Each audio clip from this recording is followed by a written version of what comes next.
Эгерде сизди бирөө келиңиz кичине ыймандашайлы десе, сизди ыйманыңызды жок деп айтып аткан жери жок. Просто ыйманыбызды кубаттайлы, кемел даражасына жеткирейли деген максатта чакырып атат. Ошон үчүн даватка чыкканда кээде ыйманга чакырганда биз ыймандуу адамбыз, кафырларды чакырбайсыңар деп калат да. Алла Таала Кур'ан-ы Каримде ыймандууларды ыйманга чакырган. Я ayyuhallazina amanu aminu billahi. İmandуулар, iman keltirgиле дейт. Биз ыймандуу адамбыз, каяка ыйман келтирген десе токто. Senin азыркы негизги жалпы ыйманың жетишсиз. Кемел даража, толук ыйман ана келтирген.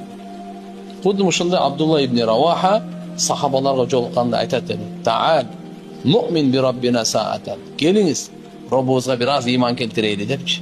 Bunun manisi ушулкен, ахиретти эстейли, динибиздин абалын ойлонойлу, жараткан Алла Таалага ишенимибизди бекем арттырайлы, ушинтип кел ыйман келтирейли деп айтат экен да.